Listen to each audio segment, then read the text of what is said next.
Late-night delivery work is one of the most quietly isolating jobs in America. You're on the road when most people are already asleep.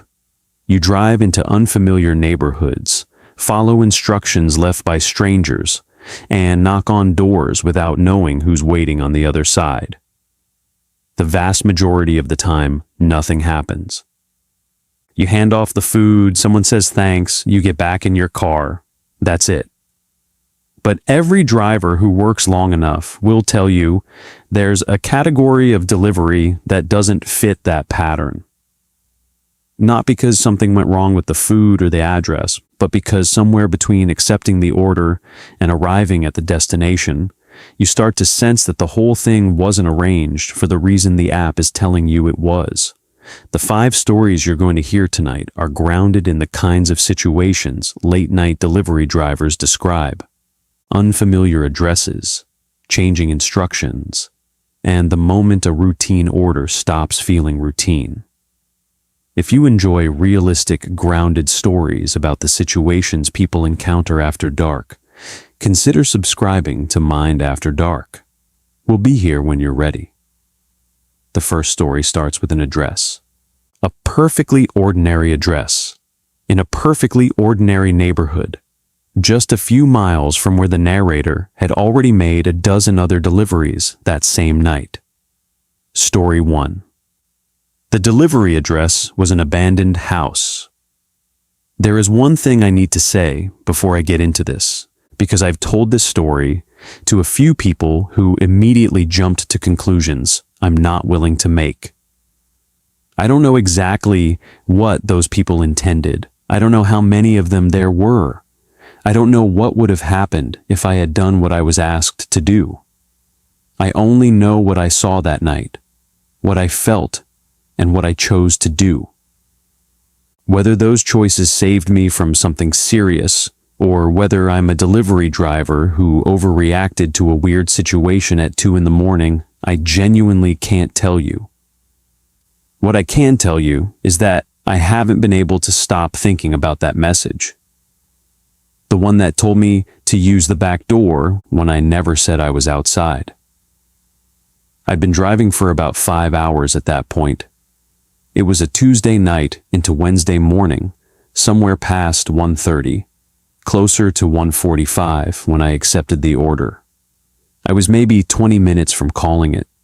My mileage was already decent, my back was starting to ache, and I'd promised myself I'd get home before 2, if at all possible. The order that came through looked fine, fast food, 1 bag, and the drop-off was in a residential neighborhood about 2.5 miles from the restaurant. The delivery fee was average, not suspiciously high or anything that would stand out. The instructions said, "Leave at door." That's it. That's all it said. I accepted it without thinking twice. I picked up the food, confirmed the bag, and started following the navigation. The route took me west of the main commercial strip and into an older part of the city. The kind of neighborhood that was probably developed sometime in the 40s or 50s, with small ranch-style houses on narrow lots and sidewalks that have been cracking and lifting for decades. Not a dangerous area, not a rough area, just old. A lot of Midwestern cities have stretches like that. They're a little forgotten. They're not going to be torn down anytime soon, and nobody's really fixing them up either. You just sort of drive through them in the dark. The navigation brought me to a block I'd never been on before. I parked in front of what the app confirmed was the right house, sat there for about 3 seconds, cross-checking the address. And that's when I first noticed something that gave me a small pause. No lights. I don't mean the inside lights were off because someone was asleep. I mean the porch light was out, the garage lamp was out, and the nearest street light was far enough down the block that it wasn't helping. The house just sat there in the dark. I checked the address one more time. Street number matched. I looked at the physical numbers on the house to make sure, because that's something I always do. I don't trust navigation completely, especially at night in older neighborhoods where the mapping data is sometimes off. The numbers matched. I sat there with the engine running for a moment and looked at the property. There was no vehicle in the driveway. The grass in the front yard hadn't been cut in a while. Even in the dark, I could see it was long and uneven against the dry dirt patches running through it. The mailbox at the end of the short walk was tilted sideways, the kind of tilt that happens when the post rots at the base and nobody bothers straightening it. One of the front windows had what looked like a piece of plywood across it from the inside, though I wasn't completely certain of that in the dark. The window just looked wrong. Too flat. Too dark. Still, I've delivered to houses that look rough before. People who are renting older places. People whose landlords aren't maintaining the property. Elderly residents who can't keep up with yard work. You don't assume. You do the job. I got out of the car. It was cold, not brutal, but sharp and dry the way Midwestern winter nights can be. No wind. Very quiet. I grabbed the bag, walked up toward the front door, and set it down on the step. Then I took the confirmation photo like I always do, uploaded it, and was about to mark the delivery complete. That's when the message came in. "Back door, please." I stood on that step and looked at the message for a few seconds. "Back door, please." My first thought was what my first thought always is. Someone has a reason. Someone inside is worried the food will get rained on, or the porch is a hazard, or there's a dog at the front that will tear the bag apart. I've gotten backdoor requests before. Most of the time they're completely mundane. But something about it bothered me in a way I was having trouble articulating to myself in the moment. For one thing, the instructions left on the order just said leave at door, not back door. If back door was a standing preference, why wasn't it in the instructions? For another thing, and this is the part that I kept dismissing and then coming back to, I hadn't rung the bell. I hadn't knocked. I hadn't messaged the customer. I had just quietly walked up, set the bag down, and taken a photo. No reason for anyone inside to know I was out there yet. I told myself the photo upload probably triggered a notification, and they saw it. That's a reasonable explanation. That's exactly what I told myself. I looked at the back of the property. There was a chain link gate on the right side of the house, leading around to the backyard. It was standing open slightly. Not all the way, just cracked open, the way a gate looks when someone pushed through it recently, rather than leaving it deliberately open or deliberately closed. I didn't go back there. That part wasn't a debate for me. I knew, standing on that front step, that I wasn't going to walk around to the back of an apparently empty house in the dark at almost 2 a.m. That wasn't a dramatic decision. It wasn't me sensing danger and making a heroic choice. It was just not something I was going to do. I'm 27 years old, and I've got enough common sense to know that when a delivery feels strange, you leave the food where you can leave it, and you leave. I sent a short message back through the app, something like, "I've left the order at the front door. Have a good night. Professional, simple." I picked up the bag from the step to take it back with me. I wasn't going to leave it there if the customer was apparently going to insist on backdoor delivery and started walking back toward my car. The second message came in before I reached the end of the front walk. "I can see you. Just bring it around." I stopped walking. I looked at my phone for longer than I'd like to admit. "I can see you." The house was dark. The porch was dark. There were no lights on that I could identify, and I had been completely quiet approaching the house. No headlights from my car aimed at the front of the property, no lit screen visible until I checked the first message. Whoever sent that had a reason to know I was standing there. I looked back at the house. I scanned the front windows. I scanned the gate, which was still cracked open at the same angle. Then I looked at the neighboring properties. Small house to the left, lights out. Ranch house to the right, same. And I want to be careful about this because the lighting was genuinely bad, and I cannot swear to what I saw. The light from a distant porch on the far end of the street was briefly interrupted, not turned off, not flickering. Just something passed between me and it for a moment. Something at roughly human height, standing somewhere between the neighboring house on the left and the abandoned property I was standing in front of. I started walking toward my car at a pace that I'd describe as deliberate without being a run. I got to the driver's side door, unlocked it, got in, and pulled it shut. I locked it immediately. I always lock as soon as I get in, that's just habit. And I set the bag on the passenger seat. My car was still running because I keep it running on deliveries to save time. I was watching the front of the house in the windshield and the side view mirrors simultaneously, and I'll be honest with you, I was doing that thing where you're trying to look like you're checking your phone when you're actually watching everything around you. That's when I heard it. Not in front of the house. Behind the house. Someone was moving. Moving quickly based on the sound of it, the particular crunch of gravel or frozen ground being crossed in fast steps. Then, from the gap between the abandoned house and the yard, to the right, not the side I'd been watching, the other side, a figure stepped into the gap. The clearest thing I remember about this person is how ordinary he looked, because I know what your imagination wants to do with this, and I'm going to stop you. He was wearing a dark jacket and jeans, a regular jacket, a winter coat kind of jacket, nothing special, nothing theatrical. He wasn't running. He wasn't making any threatening gesture.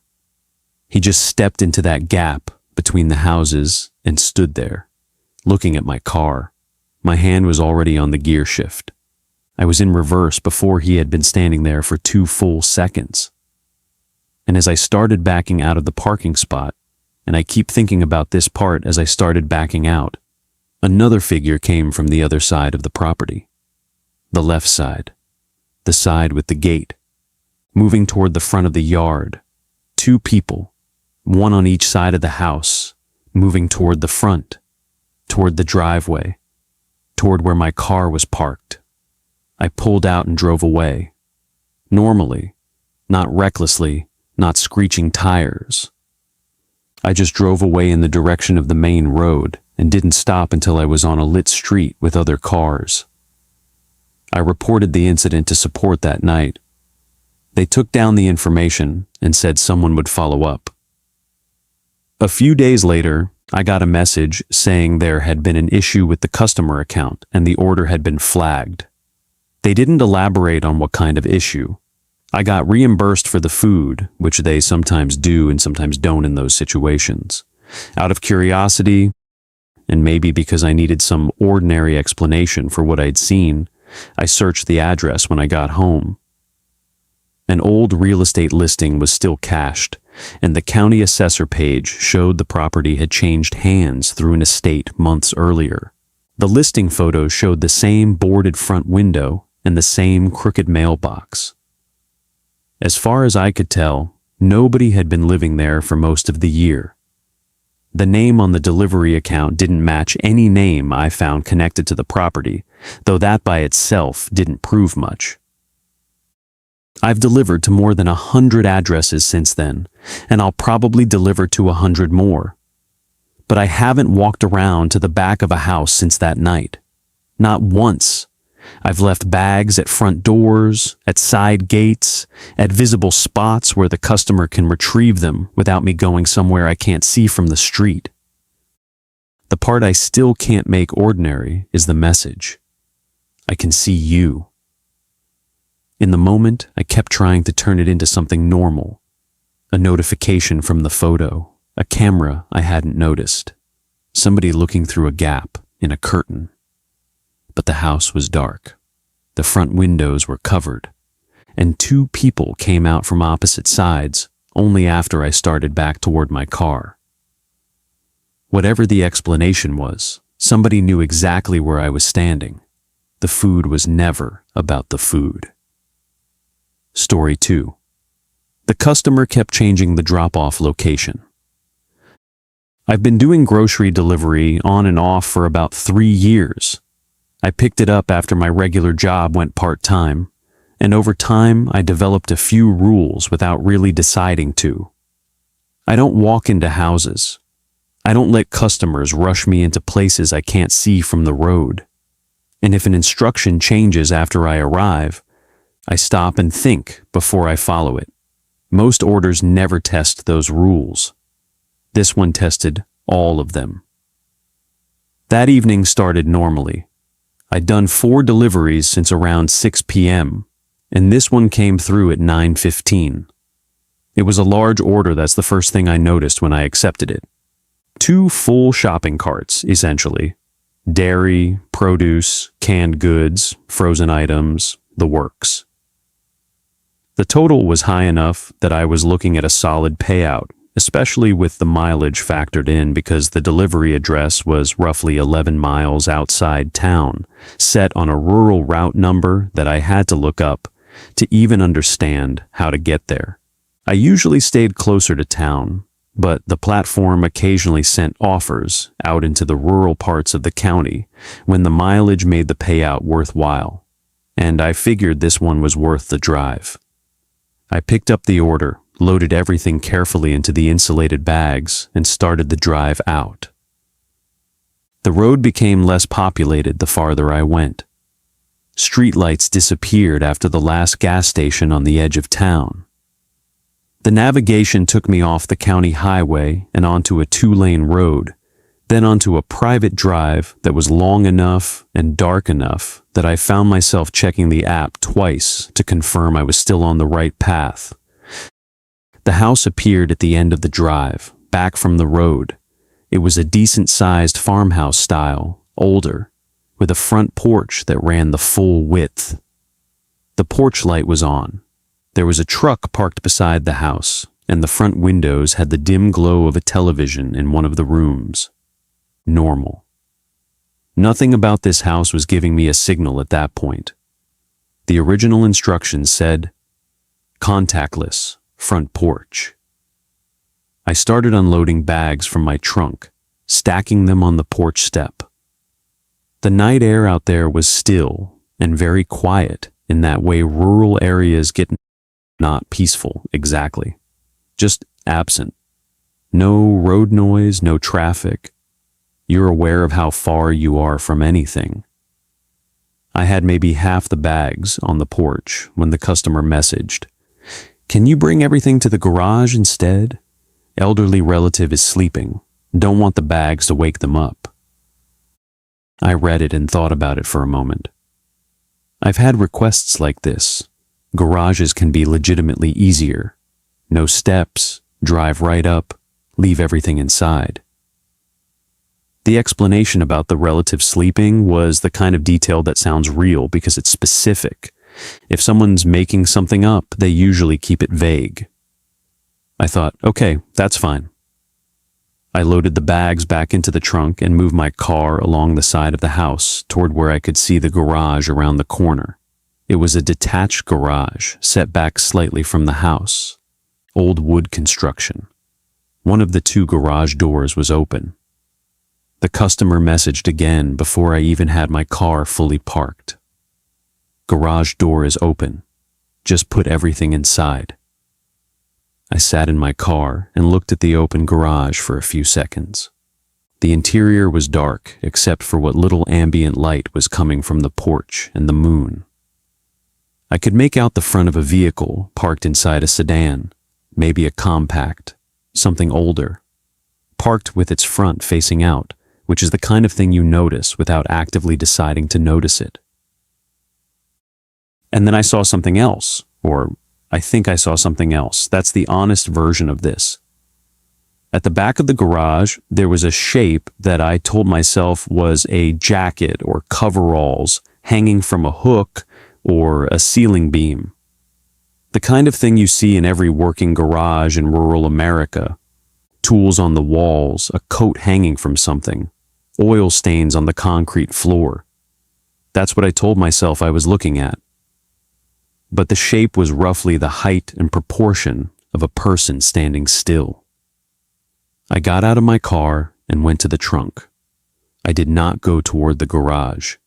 I started stacking bags on the ground at the end of the driveway, near the garage entrance, but not inside it. My plan was to leave everything at the threshold. The customer could bring it in from there. I've done this before in situations where the inside of a customer's space feels like territory I don't want to enter. You learn to set your own quiet boundaries.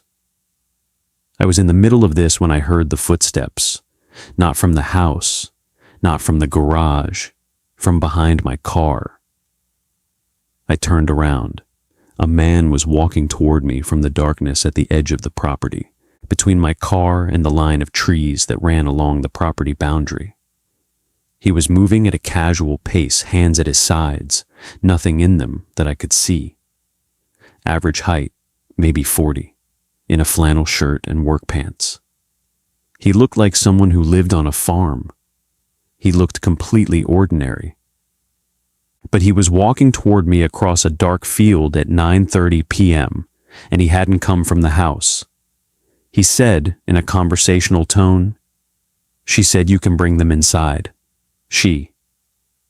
So there was a woman messaging me, and this man was somewhere on the property, not in the house, knowing I was here, knowing why I was here, coordinating. I said something polite, something neutral. I don't remember the exact words. I was focused on what my body was doing, which was registering that there were bags of groceries at my feet, my car was behind me, and this man had just arrived from a direction that put him between me and the back of the property. I stopped unloading. I just stopped. I started picking the bags up from the ground and putting them back in my trunk, one at a time, as calmly as I could manage. The man stood and watched this without offering to help, which is something I noticed. If you were a legitimate person helping with a legitimate delivery, you'd pick up a bag. That's just what a person does. He stood with his hands at his sides and watched me. When I closed the trunk and moved toward the driver door, he stepped sideways, not dramatically, not blocking me, just a small adjustment that put him about a step closer to the driver's side of my car than he'd been. Maybe unconscious. Maybe not. I said something about the instructions being to leave everything at the porch, and that I was going to do that instead. I kept my voice even. I didn't apologize. I got in my car, and I locked the door before he could respond. He stood in the same spot as I pulled forward and around the side of the house to leave. I watched him in my mirrors the whole length of the driveway. He stayed in front of the garage. He didn't move toward his own vehicle. He just stood there, watching my taillights until the trees swallowed the view. I drove back toward town and called the platform from the road. I reported that I was unable to complete the delivery safely and described what had happened. I marked the delivery as incomplete and filed a formal note with the order. The customer submitted a complaint that night. She said the delivery was incomplete, which it technically was, and that I'd been unprofessional. She did not mention the man on the property. She did not mention the garage. Support reviewed the safety report, removed the penalty from my account, and told me the incident had been attached to the customer's account.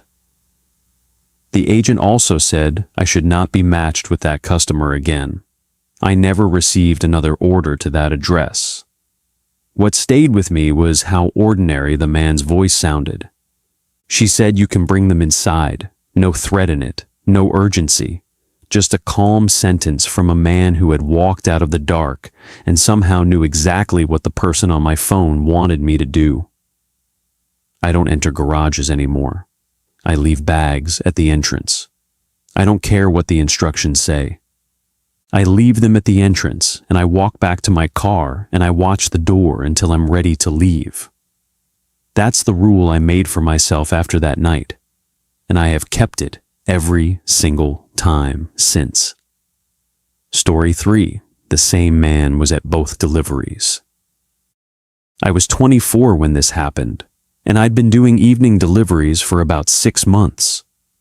I worked a large metro area where you could stay busy for hours without ever getting more than a few miles from restaurants, apartment complexes, and shopping centers. On a good night, the work became repetitive in a way I liked. Pick up, drive, park, find the building, take the photo, move on. This was a Thursday, late enough that traffic had thinned, but not late enough for the city to feel empty. My first delivery took me to a large apartment complex on the west side, one of those places built in phases where every building looks almost identical, and the numbering makes sense only to the people who live there. I parked near the leasing office and started walking across the lot with the order. About halfway to the building, I noticed a man leaning against a dark sedan. He wasn't doing anything threatening. That's important. He wasn't following me on foot. He wasn't trying to hide. He was just standing beside the passenger door with his arms folded, watching the parking lot. Except his eyes stayed on me longer than I expected. I looked away, checked the building number again, and kept walking. When I glanced back a few seconds later, he was still looking in my direction. I remember the car more clearly than the man. Older, dark sedan, one wheel cover missing on the rear passenger side. The right side of the rear bumper had a long crack with a strip of silver tape across it. It looked like somebody had meant to repair it properly and never got around to it. I completed the delivery, came back down, and got into my car. The sedan was still there. The man had moved to the driver's side. I pulled out of the complex and forgot about him within a couple of minutes. For the next 40 minutes or so, I stayed busy. I picked up another order, delivered it to a townhouse, stopped at a convenience store for a bottle of water, then accepted a third order from a restaurant several miles east of the first apartment complex. Nothing about those stops felt unusual. I wasn't checking my mirrors for anyone. I wasn't thinking I was being followed. The third delivery was to a mid-rise apartment building near a commercial strip. I parked in a visitor space, grabbed the bag, and started toward the entrance. A sedan turned into the lot behind me. At first, I barely looked at it. Cars come into apartment lots constantly. Then it passed beneath one of the parking lights, and I saw the rear passenger wheel. No wheel cover, then the bumper, silver tape across the crack. I stopped walking. The car continued past me and parked about 6 spaces farther down. For a second, I just stood there, holding the delivery bag, trying to remember exactly where I'd seen it. Then the first apartment complex came back to me all at once. Same car. I told myself there were explanations. Maybe the driver lived in one complex and was visiting somebody in another. Maybe it was a common model and I was turning 2 similar cars into one because of the tape. The city was big, but people still moved through the same parts of it. Then the driver's door opened. It was the same man. I can't give you a perfect description of his face because I never got close to him. What I remember is the jacket, a dark work jacket with a lighter lining at the collar, and the way he stood with his shoulders slightly forward. He got out, looked down at his phone for a few seconds, then looked directly toward me. That was the first moment I felt actual fear. Not because he had done anything. Because he had been at a place several miles away, I had made 2 unrelated stops in between. And now he had entered this parking lot less than a minute after I did. I went inside the building instead of returning to my car. The lobby had glass doors and a small seating area, so I could see most of the front lot without standing right against the windows. The customer didn't answer the buzzer. I sent a message saying I was downstairs. A minute later, the customer replied, "Are you still outside?" Under normal circumstances, that message would have meant nothing. Customers ask things like that all the time when they're trying to find a driver, but standing in that lobby with the same sedan outside, it landed differently. I answered that I was in the lobby and asked whether they wanted the order left there. The customer said yes almost immediately. I put the bag on the small table by the mailboxes, took the confirmation photo, and marked the order complete. Then I stayed inside. The man had not entered the building. He had moved away from his car and was standing near a landscaped strip at the edge of the parking lot. Every few seconds he looked at his phone. Then he would look toward the lobby. I considered calling the police, but I had almost nothing to report. A man I had seen earlier was now in another apartment parking lot. He hadn't spoken to me. He hadn't approached me. I didn't even know for certain that he'd followed me. So I waited. After maybe 5 minutes, he walked back to the sedan and got in. The engine started, but the car didn't leave. That was enough for me. I called a friend who lived nearby and kept him on speaker. I told him the make and general description of the sedan and where I was. Then I walked out of the lobby only when another resident came through the doors and crossed the lot toward the same row where I was parked. I stayed a short distance behind him until I reached my car. The sedan was still running. I got in, locked the doors, and pulled out. The sedan pulled out less than 30 seconds later. What followed was not a chase. If anything, I wish it had been obvious enough to call a chase, because then I would have known exactly what I was dealing with. He stayed back. Sometimes one car behind me, sometimes two. When traffic thinned, he left enough distance that I could almost convince myself he was just heading the same direction. I made a left turn I didn't need to make. He turned left. At the next light, I went right. He went right. I turned into a residential street, drove 2 blocks, then came back out onto a different main road. He stayed with me. By then, my friend was still on speaker, telling me not to go home. I didn't. I drove toward a large 24-hour gas station near an interstate entrance, the kind with a bright canopy, multiple pumps, and people coming and going even after midnight. I pulled under the canopy and parked where the store's front windows faced my car. The sedan kept going. I stayed there. About 10 minutes later, the same car passed the station from the opposite direction. It didn't enter. It slowed near the driveway, continued past, and disappeared toward the interstate. I took a photo as it went by, but the distance and glare made the plate unreadable. All you could really see was the shape of the car and that strip of tape on the bumper. I waited another 20 minutes before leaving. My friend stayed on the phone until I reached a busier part of town, and I ended my shift early. I reported the incident through the delivery app because the first time I'd noticed the man had been during an active delivery. Support documented it, but there wasn't much they could do. The man wasn't the customer, as far as I knew, and I couldn't give them a plate number or even a clear photo of his face. For a while, I tried to make the 2 apartment complexes the center of the story, like there had to be some connection between the orders. Eventually, I stopped doing that. There didn't need to be one. The simpler explanation bothered me more.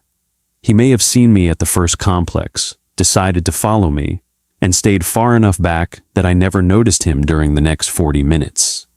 Maybe he was curious. Maybe he was looking for an opportunity to approach me when I was alone. Maybe he was doing something that had nothing to do with me, and the whole sequence was coincidence. I can't prove which one it was. What I can prove to myself is that the same damaged sedan was at both apartment complexes. The same man was beside it, and that car stayed behind me through turns that made no sense as a normal route. I still deliver sometimes, but when I leave an apartment complex late at night, I don't immediately look at the navigation anymore. I look in the mirror first. Story 4. Room 214 didn't exist. I worked pizza delivery for a small independent restaurant in an interstate town when I was 22. It was the kind of job where, after a few weeks, you knew almost every hotel, apartment building, and side street inside the delivery radius. We took orders by phone and online, and the store's ordering system gave drivers a relay number if we needed to text a customer without using our personal number. Late pizza has its own routine. Families early in the evening, hotel guests later, then the bar, close orders, and truckers after midnight. You learn the motels quickly because you visit the same ones over and over. There was an older independent motel just off the interstate exit that I delivered to dozens of times. Long, low building, exterior doors, one floor, maybe 30 or 40 rooms. The room numbers all started with 1. The order that night came through a little before midnight, room 214. I looked at the receipt twice. I knew there wasn't a second floor, but I didn't assume anything was wrong. People put the wrong room number in online orders constantly. Sometimes they copy an old address from a previous trip. Sometimes they mix up 2 hotels near the same exit. I figured I'd get there, text the customer, and sort it out. The motel looked exactly the way I remembered it. A row of ground-level rooms facing the parking lot, office at one end, vending machines near the ice machine. Behind the building was a narrow access road running toward a chain-link fence and an overgrown lot. I parked where I could see the office and checked the receipt again. 214. I sent a message through the relay number. I'm at the motel. Which room are you in? The response came back almost immediately. Come around back. I looked behind the motel. There was no second building back there. Just the access road, the fence, and darkness beyond it. I texted. I'm at the front. I don't see room 214. No answer. Instead of driving behind the building, I walked into the motel office. The clerk was a tired-looking man in his 50s, watching a small television behind the counter. I told him I had a pizza order for 214 and asked whether there was another section of the property I didn't know about. He gave me a confused look and said, "There is no 214. He told me the motel ended in the 130s. No second building, no upstairs rooms, nothing behind the property that belonged to guests. I showed him the address on the receipt to make sure I hadn't gone to the wrong motel. It was correct. Then I asked whether anyone had come through, asking about a food delivery. He said no. He thought for a second and added that a vehicle had gone down the access road behind the motel, maybe 20 minutes earlier. He noticed because there wasn't really anywhere for guests to go back there. While he was talking, his eyes shifted past me toward the parking lot. I turned around. Someone was standing beside my car. The person was on the passenger side, partly blocked by another parked vehicle. As I watched, they reached down and pulled the front passenger handle. The door was locked. They tried it once. That was it. Then they straightened up and walked away. They didn't run. They didn't hurry. They simply turned and walked toward the darker end of the parking lot like they had every right to be there. I went outside immediately. The clerk came as far as the office doorway and watched while I crossed the lot. I couldn't see where the person had gone. I got into my car and locked it before doing anything else. I checked the passenger door from inside. Locked. I reached back and checked both rear doors. One of them felt slightly different when I pulled against it. It may have been nothing. The latch caught, the door was shut, and I couldn't see any damage. I was already nervous enough that I don't trust my memory of that detail completely. Then another text arrived through the relay number. Wrong building. Here's where I am. Under it were typed directions telling me to drive past the motel office, take the access road behind the building, and continue toward the lot beyond the fence. I didn't respond. I called the restaurant. My manager answered, and I explained the non-existent room, the person trying my car door, and the new directions. He didn't debate it. He told me to come straight back and said he'd cancel the order from the store. I drove away through the main entrance. In the mirror, I watched the office, the row of rooms, and the dark access road behind the building until I reached the interstate frontage road. Nobody followed me. Back at the restaurant, my manager printed the order details and wrote a note for the owner. The card payment had gone through normally. The customer never called the restaurant asking where the pizza was. They never disputed the cancellation while I was there. As far as I know, we never received another order under that name. A few days later, I was thinking about the room number again.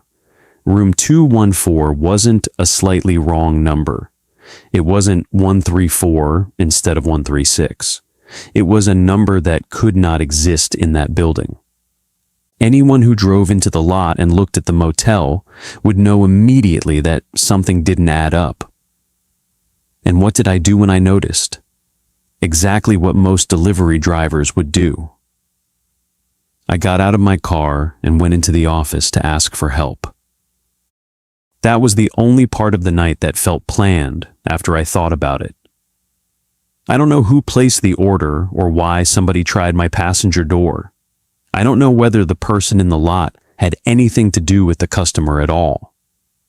But I do know the bad room number pulled me away from my vehicle for several minutes.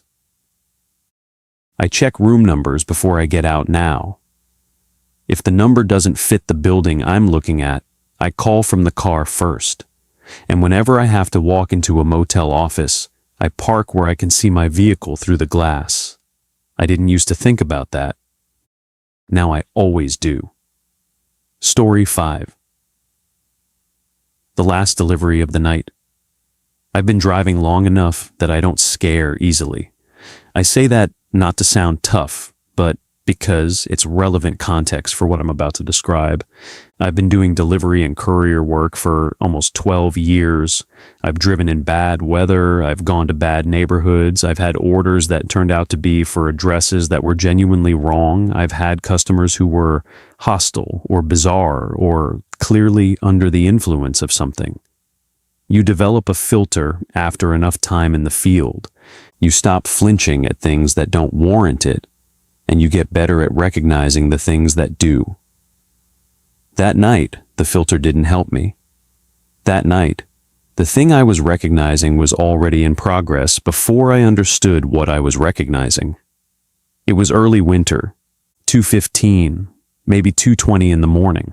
I was wrapping up a solid shift, 6 or 7 hours, decent mileage, tired in that specific post-midnight way that's different from regular fatigue. I was about 5 minutes from logging off for the night when the request came through.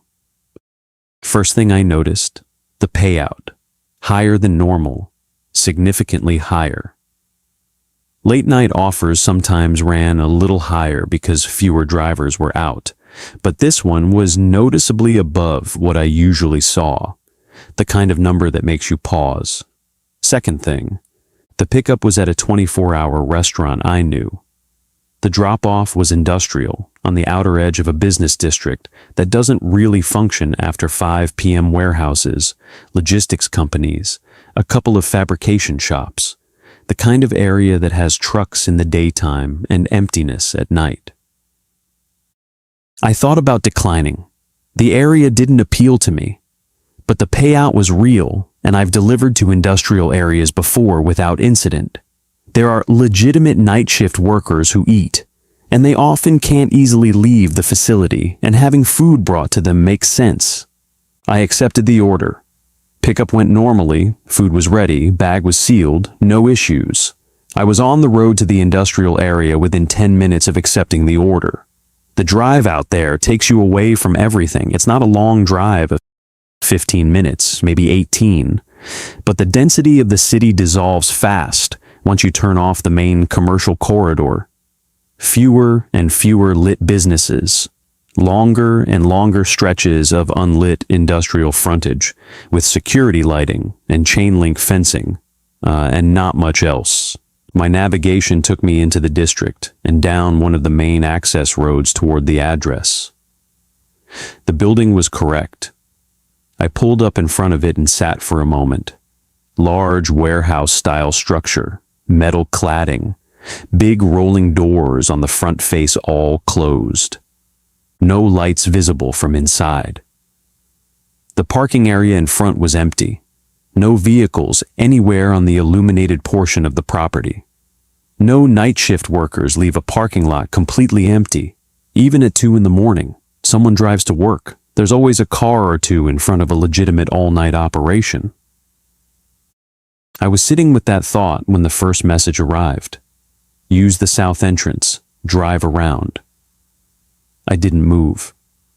I sat in my car in the front lot and looked at the building and looked at the message and thought about the sequence I would have to follow to comply with this instruction. Drive around to the south side of the building, away from the street, away from visible sight lines, behind the structure. The second message came fast. Loading dock on south side. Pull up to the dock. I looked at the building. Everything was quiet. The night was overcast and dark. There were no sounds except the ambient hum of my engine and the distant rumble of whatever truck was moving on the highway interchange a mile away. I had not turned off my headlights. I had not gotten out of the car. I had accepted an order, driven to the address, and parked in the front lot. The third message came before I had time to formulate a response to the second one. Keep coming. I hadn't moved. My car was still in the same position it had been in when I arrived. The only way the customer knew I had not driven around to the south side was if they were watching my vehicle from somewhere. Either a camera, the building had exterior security cameras, I could see the housings mounted above the main rolling doors, or a person, watching from somewhere I couldn't identify. I shifted my attention to the perimeter of the property. This is something you develop doing this work for as long as I have the ability to watch several things at once without obviously looking at each of them. I scanned the edges of the lot, the shadows between the building and the fence line, the road access behind me. That's when I saw the SUV. It was parked on the service road that ran along the right side of the property, lights off, positioned parallel to the fence about 100 feet back. Dark colored, no plates visible from my angle. It was just parked there. No lights, no movement, no indication that anyone was inside it, or had recently been inside it. Except the vapor from an exhaust pipe in cold air doesn't lie. Even from 100 feet, in my headlight's peripheral reach, I could see the thin rise of exhaust from behind that vehicle. The engine was running. Someone was sitting in a dark, lightless SUV on the service road beside this property at 2 in the morning, engine running. I made a decision in the next 4 seconds. I was going to leave. I was going to leave right now, in the direction I had come from, and I was going to do it without drama and without hesitation. I started moving the car forward to get enough clearance to turn around. I had pulled into the lot front first, and didn't have quite enough room to reverse out cleanly, and as I was executing the turn, headlights appeared at the far end of the main access road I'd driven in on, not sweeping in from the street, already on the access road, already on the property, coming toward me. Let me be careful about how I describe this. because the instinct is to make it cinematic, and it wasn't cinematic. It was a vehicle driving slowly toward me on the access road of a closed industrial property at 2 a.m, with no reason to be there that I could think of that didn't scare me badly. That's all it was. Just headlights moving at maybe 15 miles per hour, quiet and unhurried and coming in the direction of the only exit I had. I completed my turn and drove directly toward those headlights. Not fast, steady. I got within about 40 feet of them, close enough to see. It was a pickup truck, late model, dark. And then I swerved right onto the shoulder of the access road, went past the truck with maybe 8 feet between our driver's sides, and came out on the main road without stopping. In my rearview mirror, I watched the truck brake at the end of the access road. It sat there. Then it turned left on the main road, the same direction I was heading. I drove toward the commercial corridor. I took a route that went through a busy intersection and then directly into the lot of a large 24-hour truck stop that I know well. Bright lights, fuel pumps, a diner counter visible through the windows, other trucks, other people. I pulled in, parked near the diner entrance where the lighting was best, and watched the main road in my mirrors. The pickup went past the truck stop entrance without turning in. I watched it decelerate slightly as it passed, that particular way that a vehicle slows down when the driver is looking at something, and then it continued down the road and out of sight. I sat at that truck stop for 45 minutes. I drank a cup of coffee from the diner counter, and I sat near the window where I could watch my car and the lot entrance simultaneously. The pickup didn't come back. When I was back in my car and preparing to leave, I noticed 3 missed calls from the masked relay number attached to the order. Do Not Disturb had sent them straight to voicemail while I was inside the truck stop. All 3 had left short recordings. I played the first one, silence for about 20 seconds. Not complete silence. There was a low mechanical sound in the background, something that could have been an idling engine, ventilation, or equipment running somewhere nearby. Nobody spoke. Then the message ended. I played the second one, same kind of background noise. Again, no voice. I did not play the third one. From the parking lot, I marked the delivery as unsafe and contacted support. The agent could see the order, canceled it without penalty, and asked me to write a short safety report describing the warehouse, the parked SUV, and the pickup that had entered behind me. I did that before I drove home.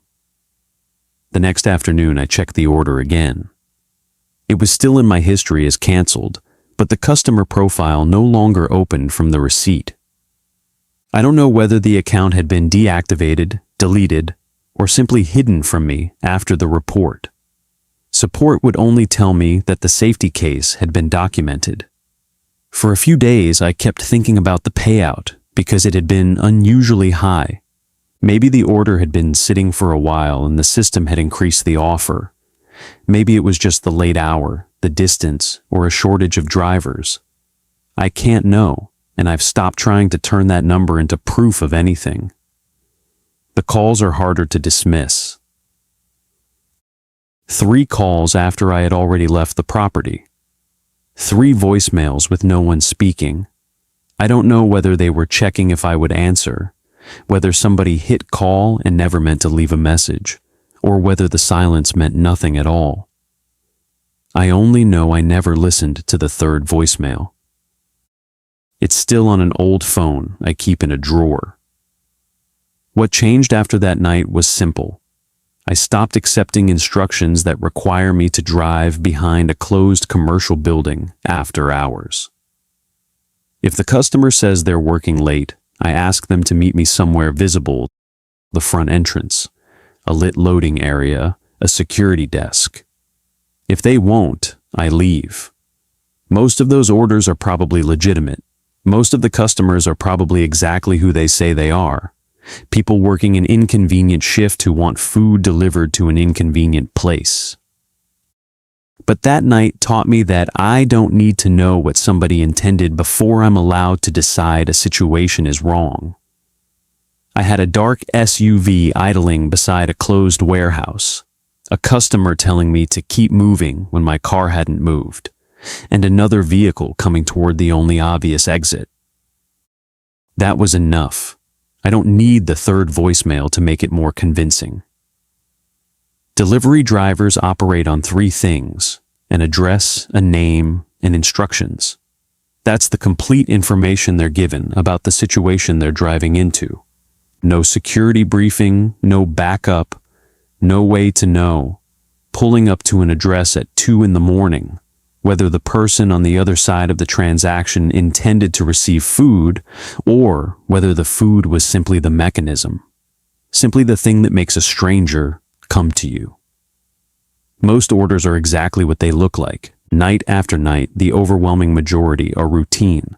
But there is a category of order where the address, the instructions, or the behavior of the people involved doesn't quite fit the frame it's been placed in. The details may be small at first. A room number that cannot exist. A customer who can see more than they should. A request to keep driving after the sensible place to stop has already passed. If you've worked in delivery or courier services and you've encountered a situation that felt wrong, a drop-off that seemed designed rather than genuine, a customer whose behavior didn't match the order, a location that didn't make sense for what was supposedly being arranged, we'd genuinely like to hear about it. Share your account in the comments. Protect any identifying details you want to protect.